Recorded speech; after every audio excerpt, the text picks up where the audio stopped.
Mr. Harris liked trains. He was afraid of aeroplanes, and didn't like buses. But trains, they were big and noisy and exciting. When he was a boy of 10, he liked trains. Now he was a man of 50, and he still liked trains. So he was a happy man on the night of the 14th of September. He was on the night train from Helsinki to Oulu in Finland, and he had 10 hours in front of him. I've got a book and my newspaper, he thought. And there's a good restaurant on the train. And then I've got 2 weeks holiday with my Finnish friends. There weren't many people on the train, and nobody came into Mr. Harris's carriage. He was happy about that. Most people on the train slept through the night, but Mr. Harris liked to look out of the window, and to read and think. After dinner in the restaurant, Mr. Harris came back to his carriage, and sat in his seat next to the window. For an hour or two he watched the trees and lakes of Finland out of the window. Then it began to get dark, so he opened his book and began to read. At midnight the train stopped at the small station of Otava. The train moved away from the station, into the black night again.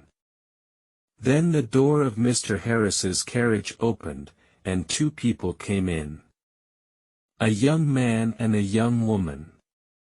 The young woman was angry. She closed the door and shouted at the man, "Carl!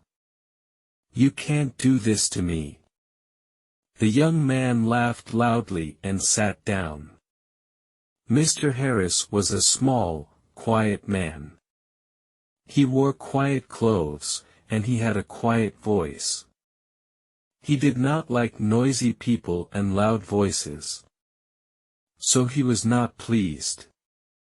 Young people are always noisy, he thought. Why can't they talk quietly? He put his book down and closed his eyes. But he could not sleep because the 2 young people didn't stop talking. The young woman sat down and said in a quieter voice, "Carl, you're my brother and I love you, but please listen to me. You can't take my diamond necklace. Give it back to me now. Please." Carl smiled. "No, Elena," he said. "I'm going back to Russia soon, and I'm taking your diamonds with me." He took off his hat and put it on the seat. "Elena, listen. You have a rich husband, but I have no money. I have nothing. How can I live without money? You can't give me money, so I need your diamonds, little sister." Mr. Harris looked at the young woman. She was small, with black hair and dark eyes. Her face was white and afraid. Mr. Harris began to feel sorry for Elena. She and her brother didn't look at him once. "Can't they see me?" he thought. "Carl," Elena said. Her voice was very quiet now, and Mr. Harris listened carefully. "You came to dinner at our house tonight, and you went to my room and took my diamond necklace. How could you do that to me? My husband gave the diamonds to me. They were his mother's diamonds before that. He's going to be very, very angry, and I'm afraid of him." Her brother laughed. He put his hand in his pocket, then took it out again and opened it slowly. The diamond necklace in his hand was very beautiful. Mr. Harris stared at it. For a minute or two nobody moved and it was quiet in the carriage. There was only the noise of the train, and it went quickly on through the dark cold night. Mr. Harris opened his book again, but he didn't read it. He watched Carl's face, with its hungry eyes and its cold smile. What beautiful, beautiful diamonds. Carl said. I can get a lot of money for these. Give them back to me, Carl, Elena whispered, my husband's going to kill me. You're my brother. Please help me. Please. Carl laughed again, and Mr. Harris wanted to hit him. Go home, little sister, Carl said. I'm not going to give the diamonds back to you. Go home to your angry husband. Suddenly there was a knife in the young woman's hand. A long, bright knife. Mr. Harris watched with his mouth open. He couldn't speak or move. Give the diamonds back to me. Elena cried. Or I'm going to kill you. Her hand on the knife was white. Carl laughed and laughed. What a sister, he said. What a kind, sweet sister. No, they're my diamonds now. Put your knife away, little sister. But the knife in the white hand moved quickly, up, then down. There was a long, terrible cry, and Carl's body fell slowly onto the seat. The color of the seat began to change to red, and the diamond necklace fell from Carl's hand onto the floor. Elena's face was white. Oh no, she whispered. Carl! Come back, come back. I didn't want to kill you. But Carl didn't answer, and the red blood ran slowly over the floor. Elena put her head in her hands, and again in the carriage there was a long, terrible cry. Mr. Harris's face was white too. He opened his mouth, but he couldn't speak. He stood up, and carefully moved to the door. The young woman was quiet now. She didn't move or look up at Mr. Harris. In the corridor, Mr. Harris ran. The guard was at the hack of the train and Mr. Harris got there in half a minute. Quickly. Mr. Harris said. Come quickly. An accident, a young woman, oh dear. Her brother is dead. The guard ran with Mr. Harris back to the carriage.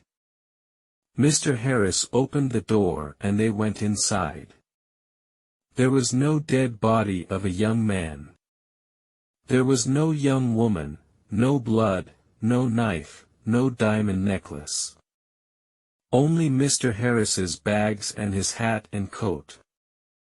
The guard looked at Mr. Harris, and Mr. Harris looked at him. But, Mr. Harris began. But they were here. I saw them. She, the young woman. She had a knife and she killed her brother. A knife, you say? The guard asked. Yes, Mr. Harris said quickly. A long knife, and her brother took her diamonds, so she. Ah. Diamonds, asterisk the guard said. Was the young woman's name Elena? He asked. Yes, it was. Mr. Harris said. How do you know that? Do you know her?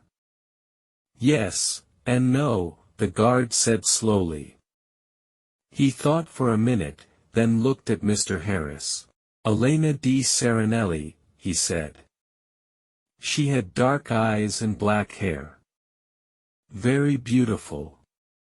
She was half Italian, half Finnish. Her brother was a half-brother. They had the same father, but his mother was Russian, I think. Was? Had? Mr. Harris stared at the guard. But she. Elena, she's alive. And where is she? Oh no, said the guard. Elena di Serenelli died about 80 years ago. After she killed her brother with a knife, she jumped off the train, and died at once. It was near here, I think. He looked out of the window, into the night. Mr. Harris's face was very white again. 80 years ago, he whispered.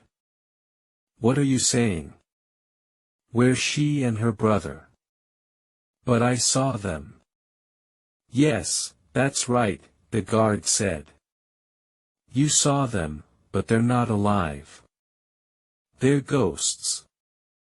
They often come on the night train at this time in September. I never see them, but somebody saw them last year. A man and his wife. They were very unhappy about it. But what can I do? I can't stop Elena and Carl coming on the train. The guard looked at Mr. Harris's white face. You need a drink, he said. Come and have a vodka with me. Mr. Harris didn't usually drink vodka, but he felt afraid. When he closed his eyes, he could see again Elena's long knife and could hear her terrible cry. So he went with the guard to the back of the train. After the vodka, Mr. Harris felt better. He didn't want to sleep, and the guard was happy to talk. So Mr. Harris stayed with the guard and didn't go back to his carriage. Yes, the guard said, it's a famous story. I don't remember it all. It happened a long time ago, of course. Elena's father was a famous man here in Finland. He was very rich once, but he had 3 or 4 wives and about 8 children. And he liked the good things of life. So there wasn't much money for the children. Carl, the oldest son, was a bad man, people say. He wanted an easy life, and money in his hand all the time. The train hurried on to Oulu through the black night, and the guard drank some more vodka. Now, Elena, he said. She didn't have an easy life with those 3 difficult men, her father, her brother, her husband. One year she visited her mother's family in Italy, and there she met her husband, Di Serenelli. He was rich, but he wasn't a kind man. They came back to Finland, and Carl often visited their house.